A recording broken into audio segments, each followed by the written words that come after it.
I want to welcome everybody. Everyone take a breath. We're here. We made it. Oh. One at a time, two at a time. So welcome everyone. Welcome back. And we're looking forward to seeing your presentation today and the update to the project. We have the full panel today. With me are Kevin Storm, Osborne Anthony, architects and planners, and Sharon Bradley, landscape architect. I know this is, I think, our third or fourth review. So it goes without saying, please organize your presentation with respect to the panel's comments and address those specifically. Without any further ado, I'll hand it over to your team. Please take it away. Okay. It says it's supposed to share now the screen, so just. But you know what? Actually, yeah, Miriam, if you can, maybe it's safer if you do it, just because my connection is a little unstable. What do you think?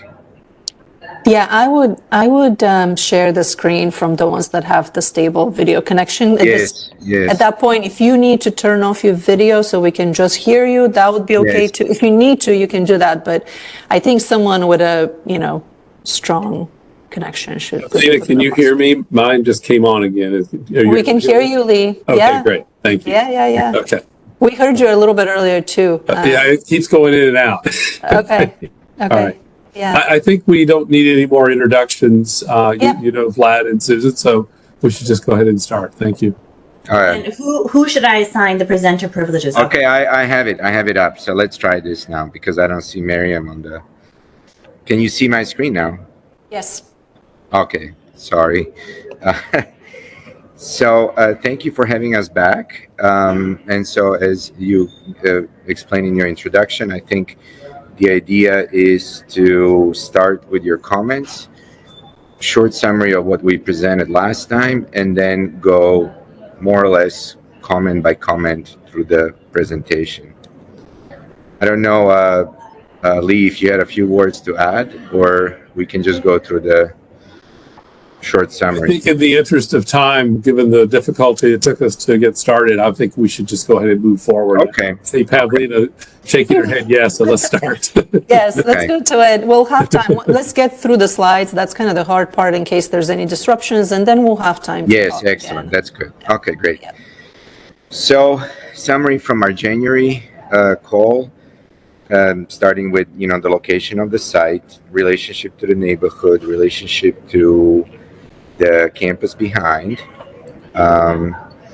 Summary of sort of some of the main concept that we presented last time, the idea of the building that's connecting woodland landscape to the network of the campus quads. So this idea of the link, building project as a link. Site plan, this was from the last call. You'll see. I don't. They're not advancing, at least on my screen. I don't know if they are. Oh, really? People. Are you on the site plan now, or? No, your slides aren't moving, which means, okay, now we're on a site plan. Yeah. So Oh, you really? don't Now have it's to- moving. Okay, let's do it like this Yeah. then. This is safe. Yeah. Okay. Really sorry, guys. Okay, so this is the other thing that we talked about last time was the sort of. Oh, sorry. Gosh. Just 1 second. I have to move. I apologize for this. This is crazy. So, okay. Can you hear me? It's fine. Just carry on. I know. It's just. Gosh. And if the problem. Yeah. It's okay. It's not. We can hear it, but we can hear you as well. So just keep moving. Okay. I'm really sorry about this. So. Unless you have someone on your team who can present, I think that would be okay. Like it doesn't have to be. If you give me 1 second, I'll try to walk outside and hope to keep my connection. Is that okay? Give me one minute. I really apologize. This is really. You see, this is what my nightmares are made of. But as long as it's happening to someone else, I can laugh about it because I can imagine being in that exact same situation. You're just on the right side of the table today. I know this time. I understand. Okay. completely. Okay. I'm outside now. Sorry. It's okay. Go for it. Okay. There you go. Now. Okay. Our screen share. Okay. Share. Okay. Are we back? You guys can see it? Hello? It's coming. It's loading right now. So here. I see a screen with boxes. Oh We no, see us now. we're seeing ourselves. So you can stop sharing, and when the window comes again for sharing, make sure to select a box that shows your presentation. Because Application, you mean? So let's try Microsoft. Okay, I get it. This is okay. This should work now, huh? yep, we're back. Okay. Really, apologies again. This is okay. I think we're okay now. So going back to the site plan, and another thing that we talked about in January was sort of thinking of the project as the sort of sequence of outdoor courtyard spaces. So, it's almost like a series of exterior rooms, the Commons Plaza, the Wyman Courtyard, et cetera, et cetera. The image here then sort of started to show the relationship between the in-between spaces, between, outdoor spaces between our building and buildings surrounding it, and then the relationship to sort of the materiality, overall massing of the building. Also, from the last time, we had a series of sort of close-ups of key exterior spaces. Susan will talk more about this. This is, of course, how does our building really create these, interesting and human scale spaces as you're sort of entering the building or interacting with building in general. And then this was one of the images from January 23rd, showing sort of exactly that. You can see the scale of the landscape. Here's the Agora on the right side. And sort of how does our building really start to create these moments around. Materiality-wise, what we presented was sort of the idea of kind of what are the main elements of this design. The idea of sort of thinking of our building as how can we introduce more of a human scale to it, maybe break it down in scale. And one idea was sort of introduce these different material related to the context of the building. The brick, the stone, and then of course speak of this sort of relationship to the nature and what does that mean. Lastly, this was sort of a kind of a summary slide of three main materials on top of the building. We'll speak of this as well as there was a couple of comments on saying more about what happens in the base of the building. So, set of comments. I don't think I read through all of them. That you'll see these comments are going to reappear specific to slides, and so as we go through different topics, you'll see these very same comments, which is basically what was shared on the last meeting, and then you'll see how they track through specific topics. So the way we organize them is there's a set of comments on the outdoor spaces. Susan will speak to those. There is then there were comments on the building itself, and we can go back to these then as page by page, and then the materiality. So that's the general kind of organization and key takeaways. So study ways to improve parking, especially next to Wyman 2, explore pedestrian circulation more, define planting strategies and tree protection solutions, explain podium conditions, how does building meet the ground, and further refine the application of materials that we showed in January. And going into design responses, I think I will hand it over to you, Susan, and you can tell me how to advance the slides when you need to. Thank you, and thank you all.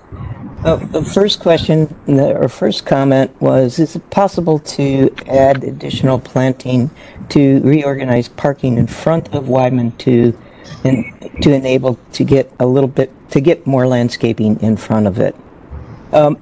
If you look at the lower right-hand photo, those actually are garage entrances or storage or vehicular entrances for movement in and out of the building, and so that we cannot have planting in front of it.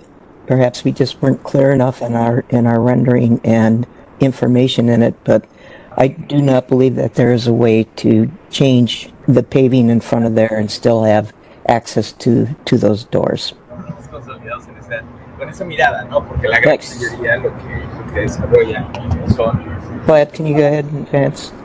Your next question is really about circulation, and had we really understood the circulation and movement of people, particularly in relationship to pedestrian circulation.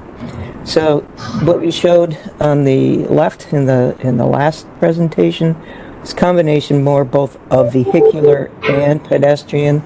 And we want to focus a little bit more on the pedestrian circulation. The important thing, I think, is for you to, we do have 5 marked crosswalks between the campus to the page north and page south.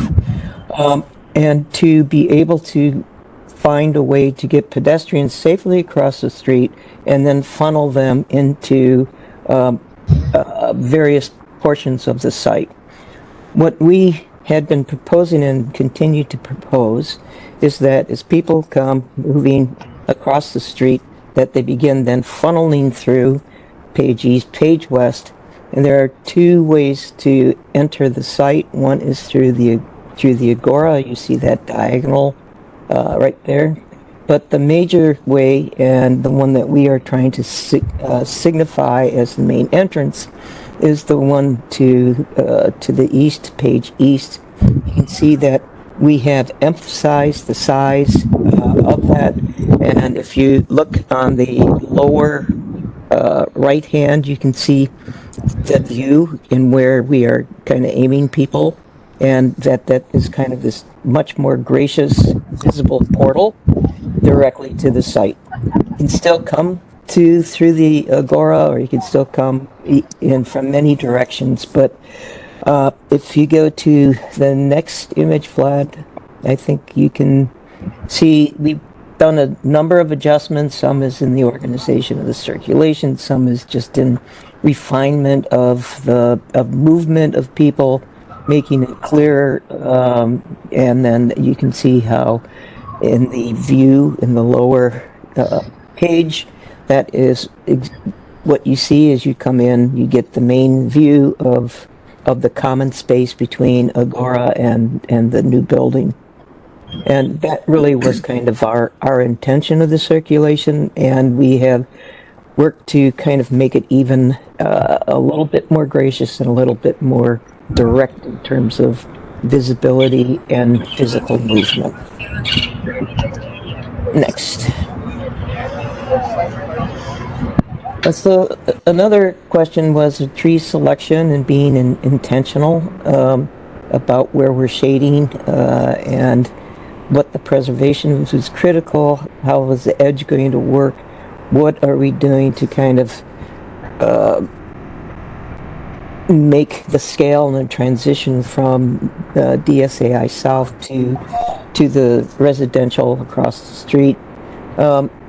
We have looked at that very carefully. We're going to look at a couple other sections, but we do have a number of other things that we need to be considering in here, and I do know that there were some questions about some of the trees, and I think, Lee, we're going to address that. Yeah, thank you, Susan. Many have expressed concern about the tree removal, so I'd like to provide just a little bit of context regarding how many trees and why they're being removed. There are a total of 27 trees within the street right of way that are being removed. 9 of these are located along the east side of Remington Avenue, and you can see that where the 10 trees in the light green are shown. I don't know, Vlad, if you can point that out with your cursor. Those are the ones that are in the zone where the 9 trees are being removed on Remington Avenue. On the bottom of the page. Yeah.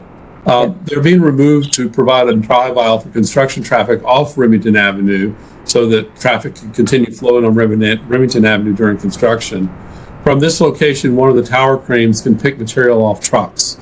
This is necessary as the turning radii from Remington Avenue up 31st Street and onto the site is just not adequate to accommodate larger vehicles.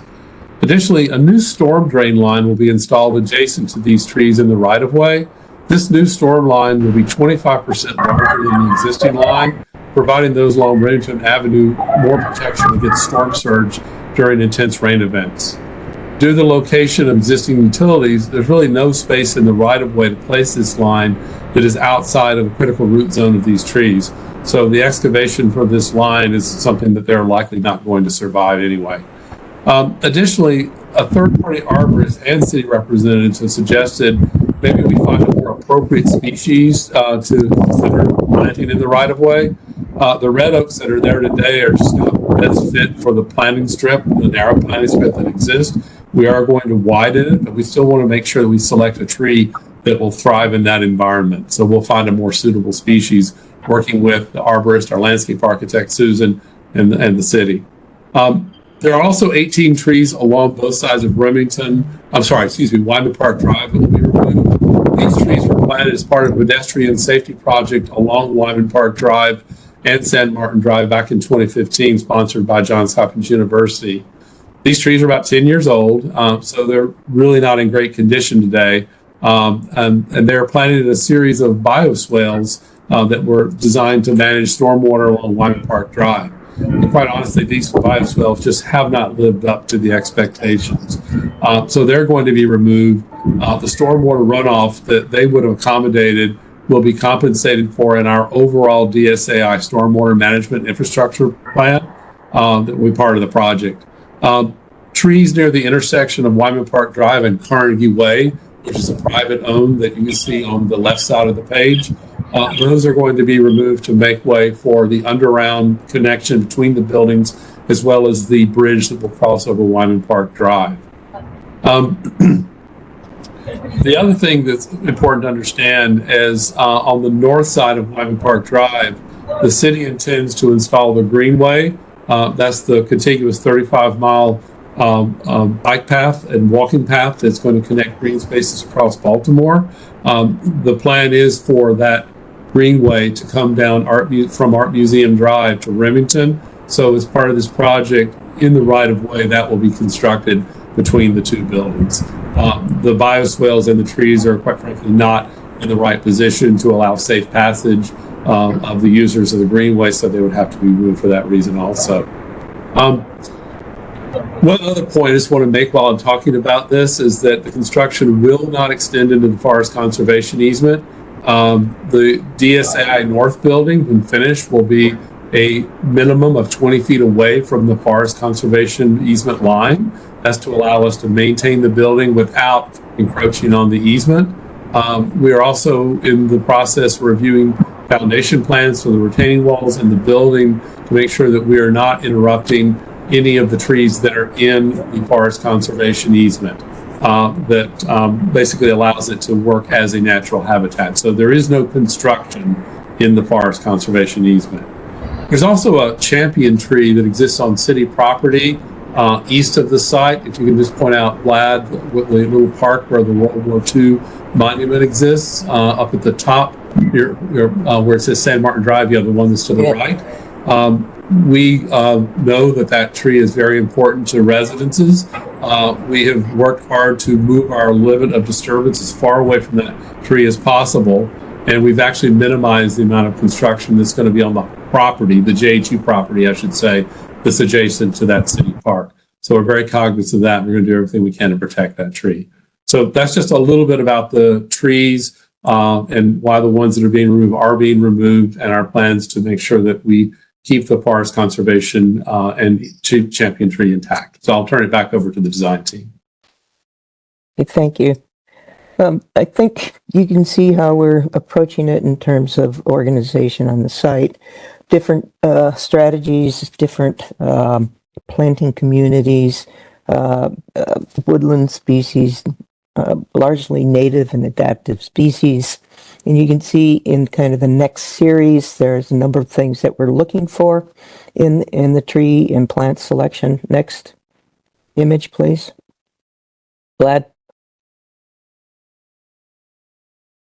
So did you know that we are pretty interested and adept of using native and indigenous plants from the region that do well and are adaptable, but also that have habits where we need them to be really full and strong.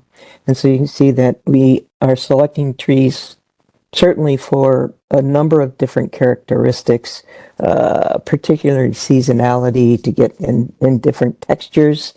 I think in the next one you can see in the one more, we're particularly interested in what happens in that kind of mid layer and the texture that we can get from it, but also kind of the density that we can get in this mid layer and kind of understory and kind of flowering tree layer. And that allows us, particularly when we're working on the Remington side, to get layering. And Vlad will show an image of this a little later where we're getting layering all the way down. If we only had canopy trees, they'd be great, but there would be a lot of interstitial space between them. Next. And not only can we get that layering, but there's just in this part of the country and in Baltimore area in particular, there's such a wonderful range of plants that give us all of these kind of wonderful characters, textures, smells, sounds. And then in the next layer, lower layers of the shrubs, next image, please. Again, native rough and tough plants with just a great variety that we can rely upon throughout the various seasons. And then finally, there should be one more maybe of the ground covers. We'll see. Nope. Yep, there it is. And then kind of the carpet, the lowest layer of complementary, perennial ferns, in some very limited cases, some grasses, but just kind of this final sparkly touch. And with that, I think I turn it over to Vlad. Yeah, thank you, Susan. And then idea here is that since we're working very closely together, especially on these sort of, we call them interstitial pieces, we can go back to Susan's part.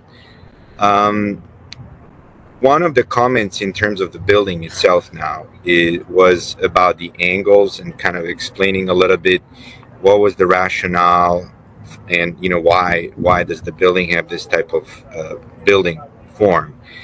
So this was one of the slides. You'll see some further development. You'll see all the some of these things that Susan just shared with you.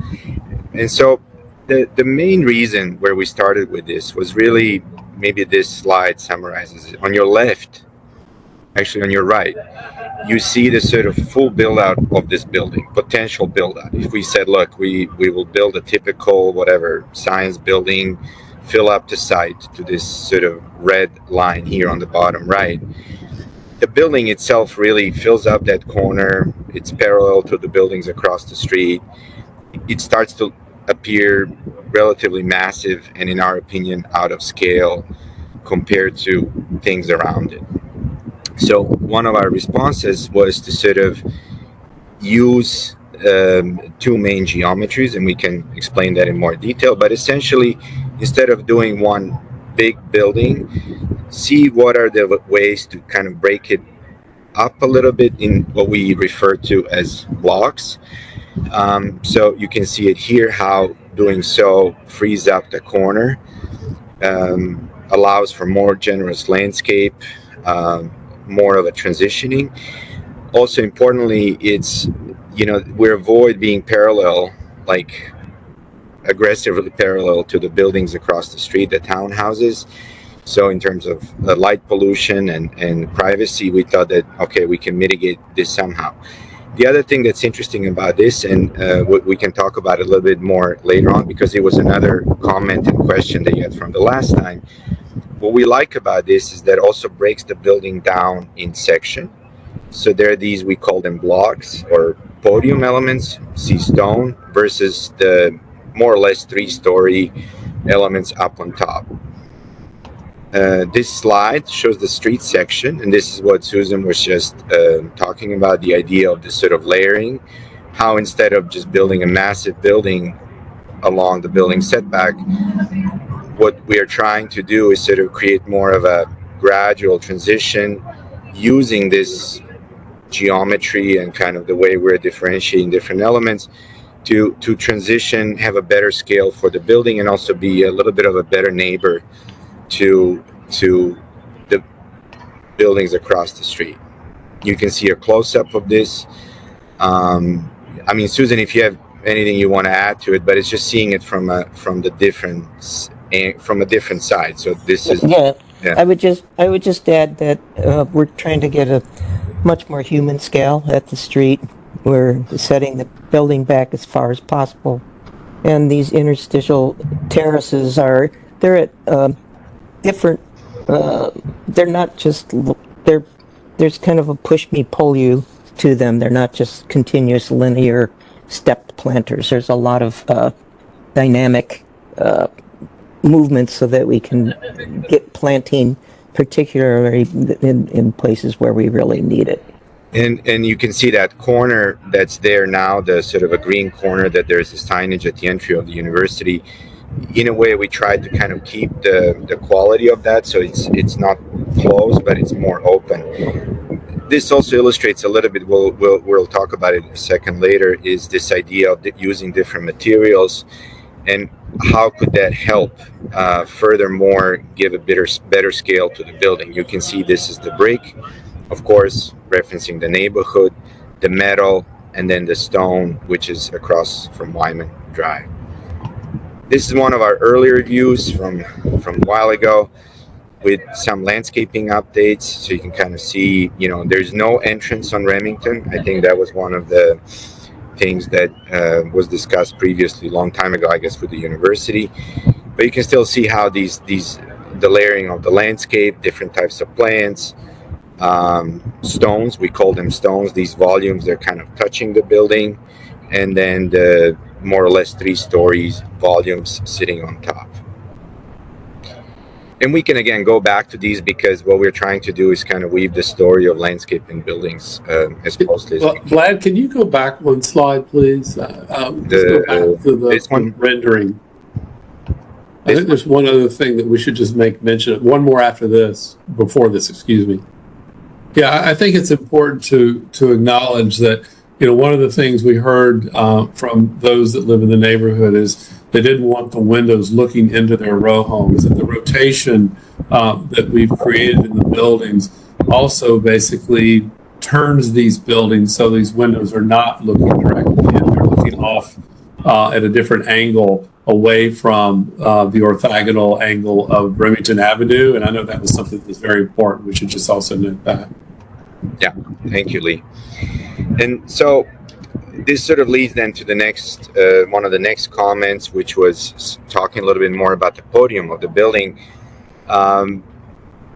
You see these sort of yellow blocks, going back to this image, those are like these stone volumes. They're grounding the building, literally. There's quite a bit of topography in the site.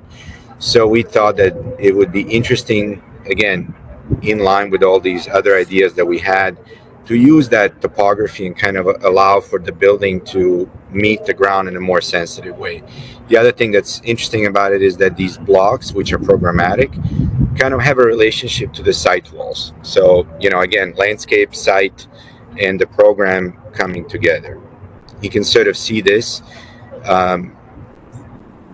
It's like a base, really, like a podium. Again, something that's common on campus, that most of these kind of brick buildings usually have a little bit of a stone base. The landscaping is there. Most buildings on campus have a little bit of a grade change. And so we thought, okay, we could use that as a little bit of an interesting element, in respect to all these different things that we talked about. And you can see that's the so-called South building, the North one, and then these different volumes have different uses: long-term bike parking, lecture halls, etc. Also, this diagram kind of brings back some of the ideas that Susan mentioned earlier. Sort of how do all these elements come together in terms of promoting circulation around the building, inside of the building, and then between these different parts of the building. You can see that sort of connectivity between all the way Wyman Park, through, across, and down towards the North building. Recap, it's a slide that we used last time. Speaking of materiality, that's that condition very common on campus with a stone base, different types of stone, and then, like there are different versions of limestone, granite. The one that we liked the most as a group was this limestone from a Baltimore Museum of Art. It's grayish, not too gray, has a little bit of warmth to it, and the grain of the stone was quite nice, not too strong, but yet there. So it speaks of as a natural material. And you can kind of see it. This image I think we shared before, and sort of this is one of the stones, the one that's the visible one as you come from Agora, from the campus behind you at the main entry. How does that stone kind of interact with the volumes up above? There were, notion programmatically of sort of, we call this science on display, that parts of the buildings they're more active, public, are more transparent, so you can see inside. So that this stone kind of serves as an architectural device or planning device, but also has a very strong programmatic element to it. And then what we like about this is that it's sort of, despite of this grade change and the variety of different things going on, it does, in our opinion, create a little bit of a unified element across the entire building. You can see the creek is on your left. This is Wyman 1, the existing buildings, and these are these sort of stone elements kind of going across Remington Street. And you'll see here how they're more submerged because of the landscape, and here become a little bit more visible as they sit more on the ground. And again, the question on the materiality, sort of explaining a little bit, how do these different materials, what's the logic, how do we do this? So in steps, the first step was to break the building up, so it's not one massive volume, but it's many volumes. Once we had those, we call them blocks. Initially, we had all the blocks being same material, either brick or something else. And then the sort of a decision made was like, instead of one material, why don't we use more than one material? And so as the conversation progressed, brick, of course, it's a very contextual one. Stone turns out also contextual one. And then what we refer to as fin sails, which was this kind of idea of a new material, speaking a little bit to the contemporary, quality of the building. And so this, as a mapping exercise, shows the relationship. How do these materials relate to the context? So maybe starting with Wyman 1 has brick up above, but there is a significant amount of stone.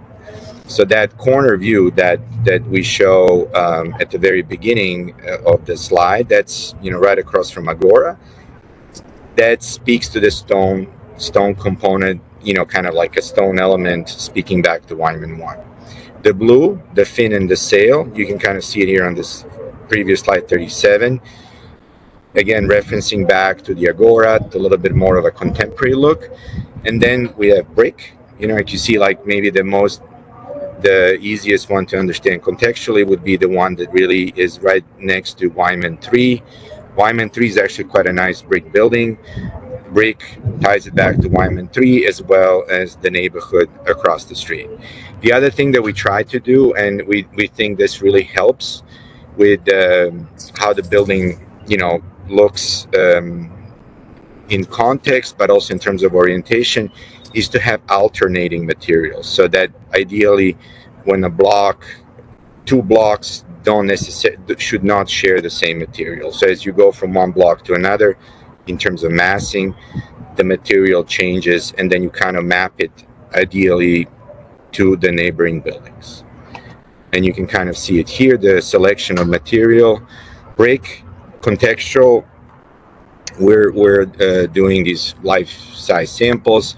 It's very interesting, and there's a lot of brick on campus.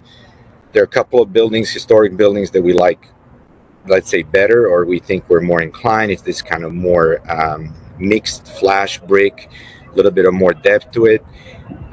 Stone, what we're kind of leaning towards to is there's this nice limestone, Indiana limestone. It's, again, looking back at the museum. Granite, it's good because it's durable when the building meets the ground, which we want to have a nice, long-lasting building. So that transition also helps a little bit in that sense.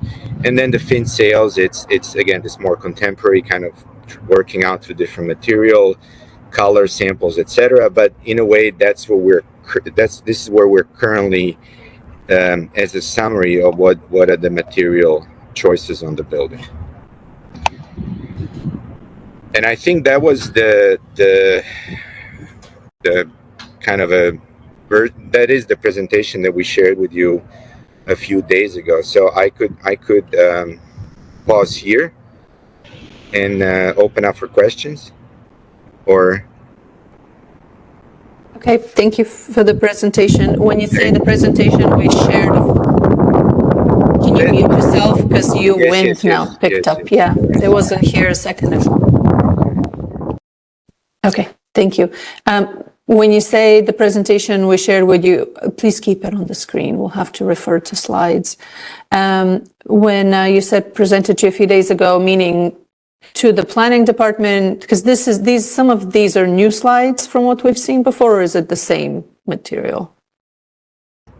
It's the same, Lee, or you guys. This was shared as a part of the pre-read, or I see. Yeah. Yeah, you've shared it with the planning department before. Yeah, I think some of the slides show work that I don't think we saw before, right? Yeah. Oh, the from January for sure. Yes, Yeah. yes. Yeah. Okay. Sorry, apologies. I wanted to make sure. Yes. Okay. Thank you.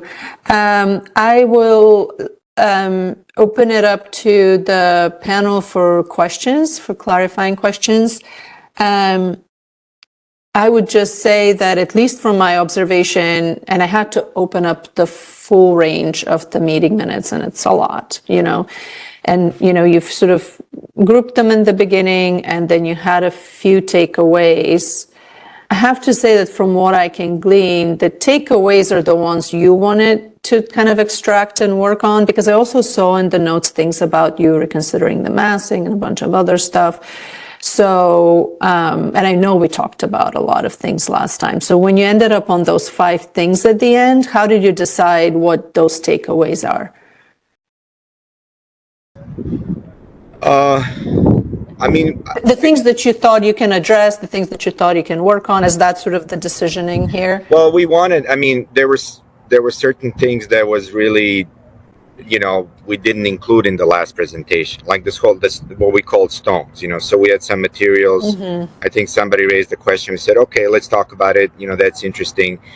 And then basically trying to address as many things as we thought we can really address just by working more. Susan added more stuff. We did some renderings. There were some images to show us this, show us that. When we come back to the massing, again, and I'm saying this in full transparency, we look at these things and as a team, and there are many of us, this is like a big village of architects, clients. We think the massing is doing what we want it to do, and we really appreciate your questions on, like, can you explain it? And we have all these, I have a couple of additional diagrams. These angles, are they arbitrary? They're not arbitrary. They're referencing the campus. I know a while ago you said, well, do you really see it? Yes, you see it. But what's more important is that we think that the building really, it's not just another science building. And there's one slide in there that when you see this thing plop down, what sometimes happens, we all wanted to do something that's not that, something that has scale. There's lots of trees around it. There's layered landscape, variety of material. So we tried to really address pretty much, I think we have all of your main comments from last time. We didn't number them, but they're all bulleted. And in a relatively short presentation, just be like, okay, here's what we're trying to do really to address your concerns. Again, how it is. As a designer. I do. You're never 100% there, but we're. Yeah. No, I appreciate it. Thank you for explaining that and really just articulating it. I think it's important to state that it's really hard from our side to be able to, unless that's being clearly articulated, it's hard for us to know whether you're just ignoring things or if you're considering and you're just saying, you know what, I think what we have, we love it. And it's really great because of A, B, C, and D. Sometimes addressing the comments means that, it really means just addressing them. That doesn't mean changing everything. So I think this is helpful to understand what are the pieces that you have considered? You heard us out, you considered it, but you thought that, this solution is the one that is the best in your case that you would like to go for. And there's all of these other things that have evolved and perhaps continue to evolve as you work on the project. I think I just wanted to make it clear, just so we know that you've looked at it. Yeah. And it is, you're sticking to sort of that design, we'll agree to disagree. And these are the things that continue to evolve in the project, and you're sharing it today. Is that fair? Yeah, I think so. I think the massing is the one that, also where we are in terms of the project and fitting all It's too late. Yeah. Well, I mean, and we like it. I think it's good. Yeah, that's fair. All the other like for example, you were the one early on, project wasn't fully cooked, but you said, look, guys, you have to really be more careful with outdoor spaces, more intentional with how, so yeah. I don't know, Susan, how you feel, but I think we picked up, I mean, most comments, if not all. And again, short of massing, changing radically the massing of the building, I think most other stuff is really addressed in one way or another. I get it. It's more about articulating it, just so we know. We brought those comments earlier on because it was relatively early, So in a way, stop bringing them up. We're going to keep the massing the way it is. The project is further along, so there's these other refinements we're willing to do, and we're doing them. And I get it. It's just more about really addressing the items rather than sort of, let's not talk about it. And that's great. Susan, anything to add? I want to get to the panel. Yeah. I just want to say that, like a lot of it is just development of the project. But having someone point out, is this really right? I think that the circulation is basically the same, but I think it's much more gracious and much more flowing, for example. So, I think we're all saying the same thing. Yeah. Okay. Thank you so much. I will pass it on to our panel and see if they have any clarifying questions with respect to the material that was presented today. Since we're kind of on the overall building pages, we'll start with the building and work our way into the landscape. So Osborne, do you have any questions for the team that they can maybe just one simple question. And so as I kind of walk around the building, particularly as I leave Remington and work my way up to Wyman, and thanks for explaining the podium. Each of those stones, as you described them, could you tell me a little bit about the intervening zones between the stones? Are those entry points? Yeah. What's happening there? That's a good question. Maybe this is not a bad graphic to take a look at it, and I can even zoom in a little bit. Let me just move. Can you see the little diagram, the 3D diagram? Yes. So the stones have program generally, so like you can see here, like a bike room, that's an easy one. We have a couple of lecture halls, some other lecture halls. For example, this block here is the restrooms. The in-between are seen as gaps, and the base condition is glazing. Let's say it's a large generous window, so that we have that kind of openness. In selected areas, there are entrances. They're not the primary entrances. The primary entrance is here up north across the Agora. For example, there is a secondary entrance here on the north building. So to answer your question, the baseline condition is glazing. It's large, generous windows in selected location. There's some egress and technical requirements. You will find a door or a smaller secondary entry. Does this answer, like? I think generally I understand what you're doing. And in this diagram, as you get up into the main court space, these stones become more planar programmatic spaces as opposed to... Yes. Okay, I get it. So like this image here, for example, shows the entry stone. This is from a previous presentation, but you'll see that they have to vary a little bit as you move around the building because of the changing grade. But the general concept, like here, you have a block of nice restrooms as you come in off the street. So they accommodate different functions, and then the space in between is generally glazing, like a gap, allowing for the views and nature Got it. to connect in. Understood. And one final very quick question. So as I kind of work my way around that main building again, in terms of its materiality, because I'm not seeing it just yet, is there location where potentially one material transitions into another or meets another, or it changes material that's not at the corner of any of those massing elements? Oh, I see what you mean. In general, the way the building is put together is that each block has assigned material, and the two materials meet at when the two blocks meet, so that the definition of material change reinforces the change of the geometry. I see. That, and then you this is one of the stones on the ground floor. This is maybe the more specific one, just because it's right at the entry. But yeah, does that answer the question? Yes, it clarifies to me. Okay, thank you so much. Thank you. Thanks, Beverly. Thank you, Osborne. Kevin, what are your questions for the team? Actually, I don't. I think it was a very clear presentation, and I don't really have any questions. I think I was going to ask about sort of the alternate massing pebbling that you kind of covered, and I think that was helpful to get that kind of like the clarity on where we are with what can and can't change. So I think I'm good with my questions. Thank you. Thank you, Kevin. And Sharon, do you have any questions for the team?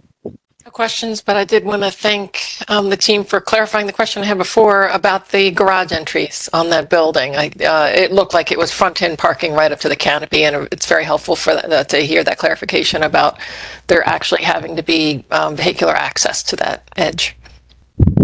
Thank you.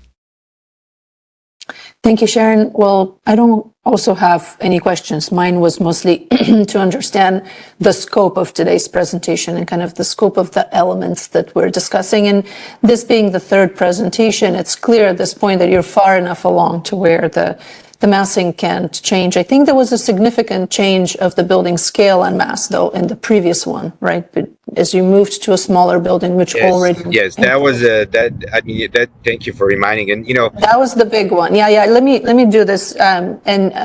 So I think once that happened already, it was mostly just the remaining was sort of the geometry, the rotations and stuff like that. You've explained it once again today, kind of how they came about, and really the main driver was to really introduce different geometries and have this look different than what would be expected. So I think with that in mind, we'll take a look at the rest of the refinements in the project. I'll kick off the comments. The only thing I have to add to kind of the subject on the overall mass and kind of the approach to this was that I felt like in the beginning, in the early phases of the project, is where you can approach something with the most intellectual curiosity. Like it does get practically difficult later to make any of those sort of changes. So at any time, if you get challenged or questioned to a significant degree about something, is probably the only opportunity to, take a leap of faith and see whether there's something there, and maybe it's not about abandoning your entire idea, but maybe it is about allowing it to grow and kind of evolve in a way that resolves things, or that it becomes something else entirely. I think we missed that opportunity. I think it was earlier into the project, and it's a little bit disheartening for me to hear that the masses are oriented the way they are, so that you don't look at the neighbors. I would like to, in my mind, when I look at this building completed, and I think it will be beautiful because your materials and kind of the overall approach to the landscape and everything is really refined and really eloquent. And I think the execution of this will be something great. I would prefer not to remember it as the building that doesn't want to look at its neighbors, but rather as the one that was trying to introduce what you called originally playful geometry to it. I think there's more dignified ways of ensuring privacy when it comes to different scales like that. One solution is to start to step back the levels a little bit so that when you look out your window, you first see kind of a small green roof or something like that and not directly people's windows, but you still see vista outside. There's so many different ways of addressing that than necessarily saying, fine, I'll turn to this side and I won't look at you. I think it's emblematic of kind of the froth relationship that the project has had with its neighbors. We got all sorts of letters over time. We can't read all of them, especially as they flood, constantly. But I think it's unfortunate that the project from the very beginning had to struggle with that as well. So I have a feeling that a lot of the resultant kind of the decisions were a little bit affected by that. But I think you have persevered and you've gotten to a point where, you've accepted the things you're accepting within the design, you've settled for certain stuff, and then you really are working now to refine and to really make the best version of this project. I think it's evidenced in the level of detail that I'm seeing with respect to the architecture materialized last time was already looking really handsome. Our concern was that it was, again, chaotic, too much, and like volumes of different materiality clashing. But it seems like that's the concept of the whole project. So we're just going to have to say, we'll have it. I'll take the positive. Thank you.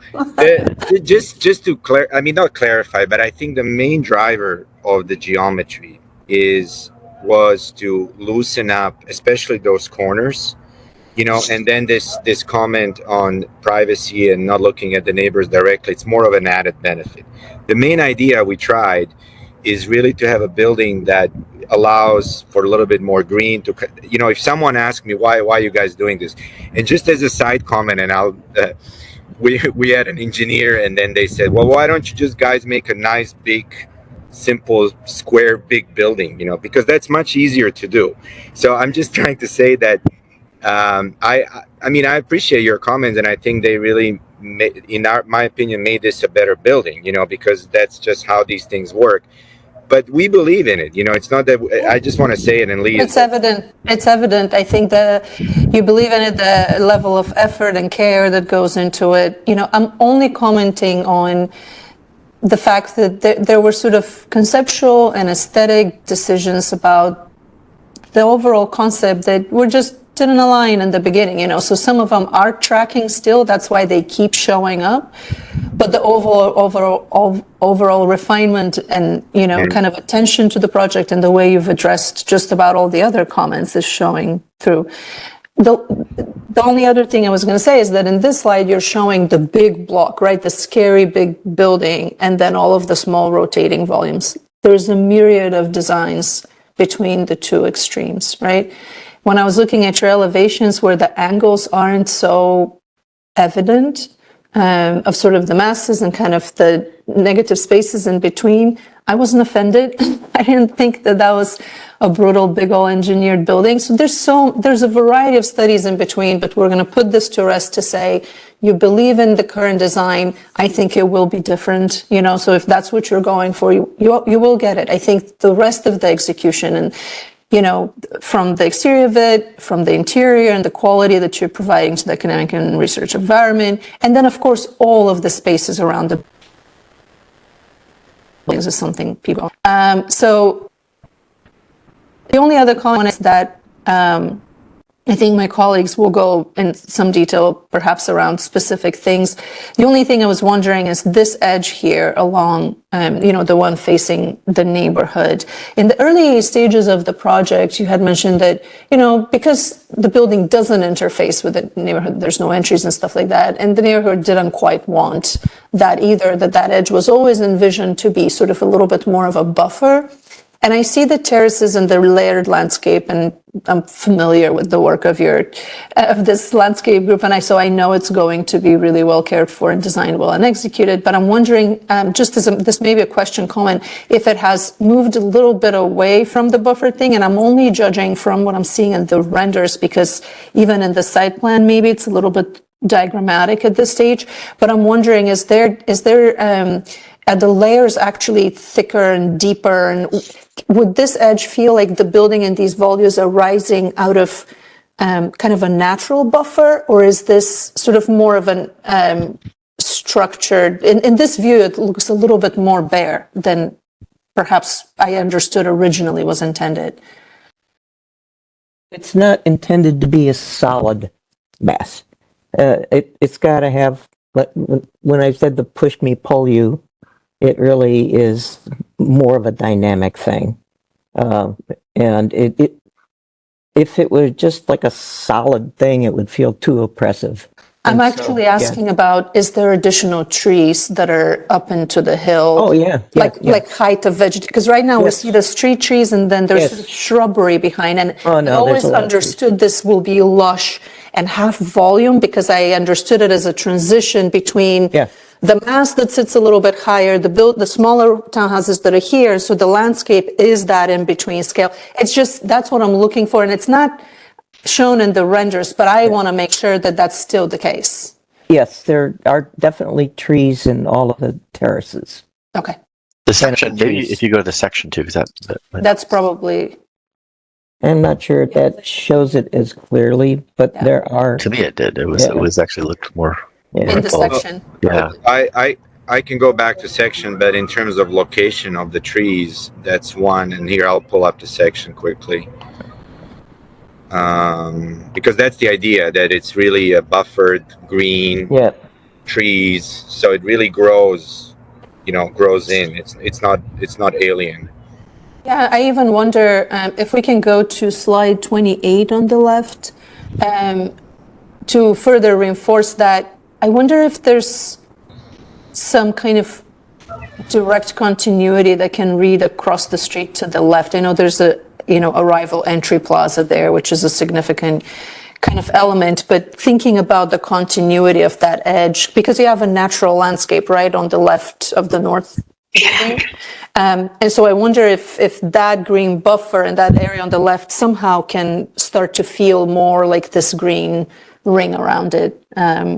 Maybe not, because the DSA North building is a little bit close to the street and there's that kind of interrupts it, but I was just thinking of how that can be further reinforced, because there's now a lot more kind of conceptual clarity about the small volumes that are holding the big volume that are sort of rising out of this natural buffer element here that is happening kind of around the project and on this edge. But I wonder if there's some natural continuity that can be reinforced. So it will be to the left here. Yeah, I pulled this, Susan. I don't know, you can guys tell me which slide is more helpful, but the idea was to tie the two as much as we can. Okay. It's just that the grade is a little bit different, so what happens is that here the building really meets almost at the street level, and then you'll see how there's more grading and more of a slope on the other side. Yeah. But the natural trees are really here. That's where even the conservation zone starts, kind of on the left Yeah. side. Right. So what I was But getting the at is answer- that is there some yes. kind of way to integrate them? And The answer is yes, and I think they're even in the plan updates. I think you start to see that it may be too far off the drawing in it, but the answer is yes. The one area that's difficult to get is right at the corner. Yeah, But which yeah. isn't okay. Perfect. Yeah. Great. But the answer is yes. Understood. Yeah. To the extent to which you can continue to reinforce that, I think it starts to. I mean, the landscape is doing so much here to unify what is a very intentionally fragmented sort of architecture, and I think. Which is okay, it's how we want it, right? But the ground level, especially with the boxes, which regularize it again and start to grow out of the ground, and then the landscape and all of its moves start to glue the pieces back together. So I think there's opportunities still to continue to reinforce those things, because then it all starts to feel like these pieces that are allowed the freedom to do whatever it is that they do are growing out of a very continuous kind of ground plane. So at least the ground plane doesn't read fragmented. That's the one kind of sinuous piece that brings everything together. Yes. I think that's where I see this going, and it's been working progressively towards that. Yeah. So And that's a good timely comment, because that really could inform a lot of our detailing. Like using, for example, granite across the project, matching with the limestone. When there's lighting, there's different things. So having that continuity unified, not just for planting, but also for site-related materials. Oh, for sure. Your little stones are the one Yes. continuous element through it, and it can be building stones landscape. Then it's again too many things, right? So if the stones and the landscape at least talk to each other and share materials and language and organization, that's the one cohesive kind of piece that then puts the boxes Yeah. in free fall. And Yeah. that's the intention. Yeah. Oh, wonderful. Okay, great to hear. All right, I'll stop here. I want to hear from the rest of the panel. I'll start with Osborne, just in the same order. Osborne, please share your comments with the team. I would like to ask the team if you can hold your responses for a minute, because I don't want to run out of time and then drag us longer. I will give you an opportunity to comment back and maybe if there's anything else, but I just want to get through at least one panelist at a time, then we can pause and discuss. Thank you. Well, thanks, team, for putting this together. And I'm sure, it's easy to say, well, you've gotten through the UDAAP panel, so the pressure's off. Unfortunately, the pressure's just beginning for you, because now you got to really make this work, right? So I think, we've met with you 3 times now, and you've gone through the rigor of, to some extent responding to the comments, but certainly holding your own in terms of the positions that you've taken in terms of the massing and so forth. We may not always agree, but we can certainly clearly state that there are positive elements that we can take away from this process. And I hope that it doesn't stop here and you will continue to, re-examine or examine the things that you still have the ability to influence or improve on. My just gut reaction, as always, from day one is that sort of aggressive rotation of the massing at Remington. And you tried to explain it a little bit better today. Whether it's convincing or not, that's not the point, right? I think where I'm going is, I think the site plans actually do you less justice than the actual elevations, and even to some extent the 3D views.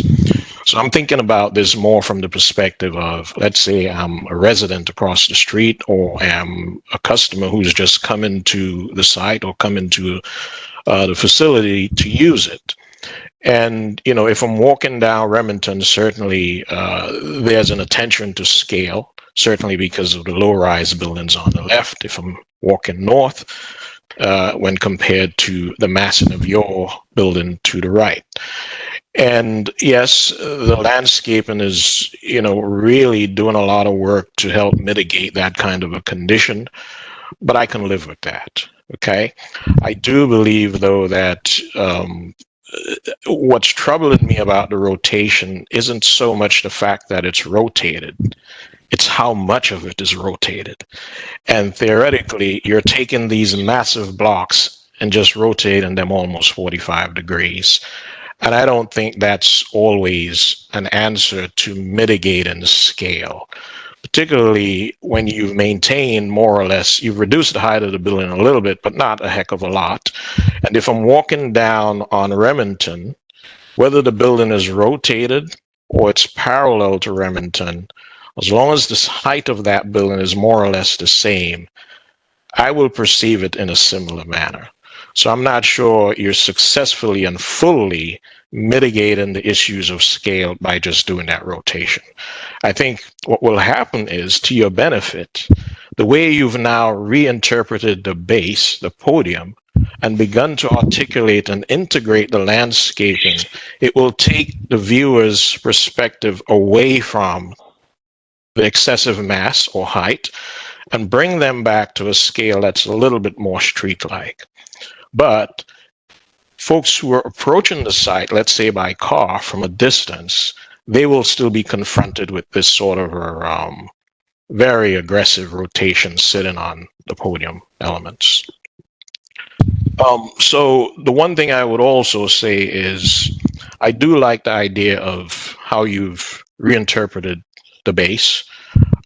It kind of brings me back to a little memory of, as you go westwards in Maryland, you see a lot of these kind of stone farms and so forth.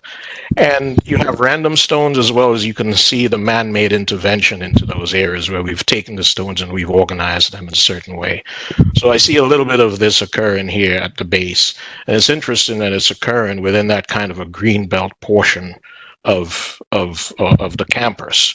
So I think that in itself is a compliment to you, mainly driven by the challenge that you've created for yourself to some degree.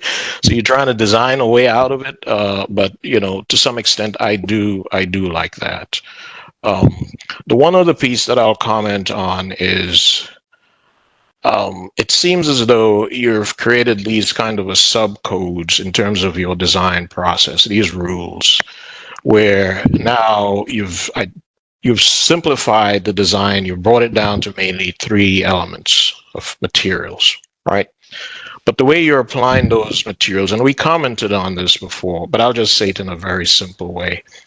You're literally taking those elements and you're applying them by facade on each mass. And that's okay. That's deliberate. That's the choice you've made. It may be working to some extent on the main courtyard sides as you leave, let's say, the agora and you approach your building, but it's still a challenge on the street side. And if you can go back to, let's say, even this, you're not seeing it very clearly in this elevation, on Remington, where those masses, actually, if you go to, let's say, the site plan, where the masses, those 2 main masses kind of come together. What's not expressed here, but you will clearly pick this up from exactly where your cursor is, right? See that point where the 2 masses come together? I'm really curious to see how you resolve that. And the reason I say that is I think this may be an opportunity for you to soften the idea that each mass is separate, and because it's reading now as though they're just crashing together. You probably want to see how one mass actually moves into the other or goes past it. One has to take on a sense of hierarchy, and the other has to be subordinated. And whether it's the glass and the fins that continue through and the massing just carries through, it also depends on what your program is. But I think that's one area as you go around the building, you can begin to explore those relationships, and that may even help you to soften how these huge masses are coming together and, minimize that appearance that they're just crashing into each other. Okay. So I think with that, good luck. And thanks for giving us the opportunity to comment on this. Pavlina, back to you.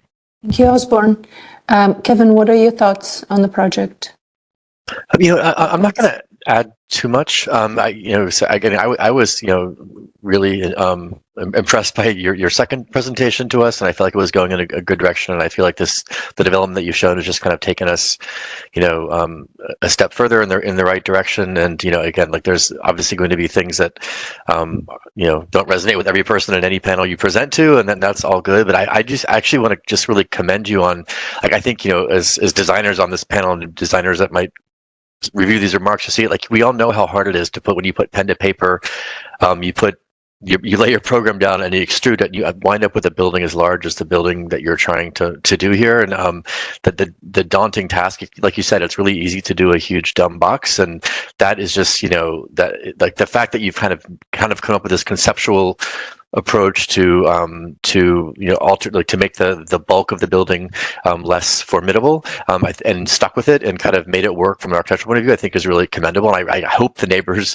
across the street appreciate that and come to actually like it, because I think in much less skilled hands, this could have been a really awful project for from the neighbor's perspective. I think I personally, I don't think height was a thing you had to mitigate at all. I mean, it was just, I kind of glad you kind of just held your ground with these masses that are kind of distinct and sort of hold their own with each architectural expression that you're trying. But I think the difficult thing was mitigating the bulk and the width and just the sheer scale of the plan. And by doing these kind of shift and moves, like, it's a really clever kind of experiential trick that when you're walking around the building on campus and on the sidewalks, you're never going to perceive the whole building. You're never going to see more than like 2 volumes at a time, and it's never going to kind of quite, I don't think it will. It's less likely that it will ever kind of sink in sort of the sheer mass of this building on the site. So I think that's all like very like deftly handled and very, very well done. And I did this additional layer of like the stones as a kind of a unifier. And this, I think your diagrams, like those two, I don't care if we saw those diagrams before or if they were new, but the stone diagrams I think are really convincing, and they really show how this very complicated program and ambitious large building you've been able to kind of stick to a very clear partie that has complexity but also continuity and so I just think that I'm excited to see this happen, and I think it's a really challenging building type, and that you guys have done a great job in this, and commending the university for for being able to supporting you to pursue a slightly more complicated version of a big box, and to really, I think it's going to yield a lot of benefits. So, and the landscape too. I think the landscape is really convincing and really well done. And just I'll just stop there. Thank you, Kevin. Appreciate your comments. Sharon, what are your thoughts on the project's updates? I agree with Kevin. I think I'm biased as a landscape architect. I think the landscape is fabulous. And you talked about layering, and I just wanted to talk about that for a second, because this concept of layering does seem to be a thematic element throughout this entire project. Not only in materiality, but also a layering of experience. And in the iteration we see today, it seems like there's greater clarity in the pedestrian network. It seems more intentional as connective tissue among all the outdoor rooms that we saw at the very beginning. And we're seeing stronger connections to the campus.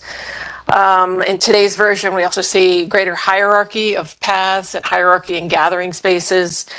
And so I think that is what's adding to the experiential layering, that as you move through the space, I think that's going to be very compelling. And now, when we get to the materials themselves, the trees and the thoughtful selection of species, and carrying that forested character from the north and down into this, so that you can get almost a treehouse feel, especially when you're leveraging the changes in topography and the layering of the trees. It can really be quite magical. Adding the pedestrian scale mid-layer that you talked about, and like we're looking at here.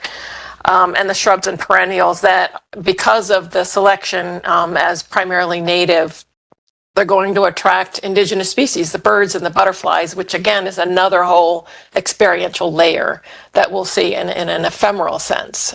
So I think some of these spaces, especially since you're achieving larger areas of these layered landscapes, really will be impactful, both visually and experientially. So The only note of caution I would put out there is the oak, the red oak. We're all wondering, why are so many of them failing in Maryland?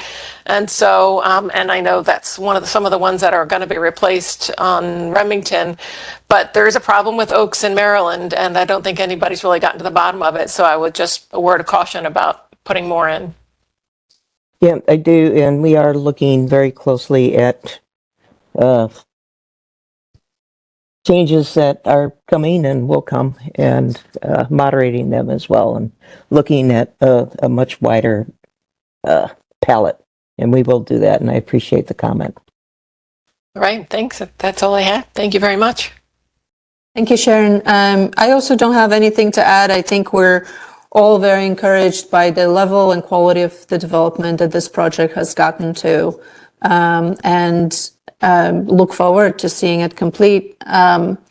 Any final comments? I promised that I would let you speak at the end, Vlad. Anything you wish to share? Otherwise, I'll hand it over, Vlad or. No. I just quickly.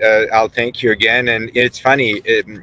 It was sometimes a little confrontational, but it's not a bad thing.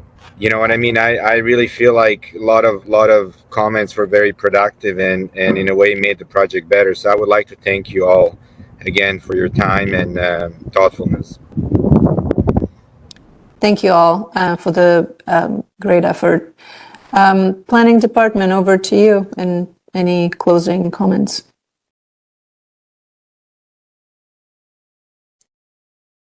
No comments, just please make sure that Antoine has the final draft of the presentation here today. and he'll be in touch with you to talk about next steps and moving forward. Thank you all, and that'll end our panel's meeting for today. Thank you. Thank you, Thank you. everybody.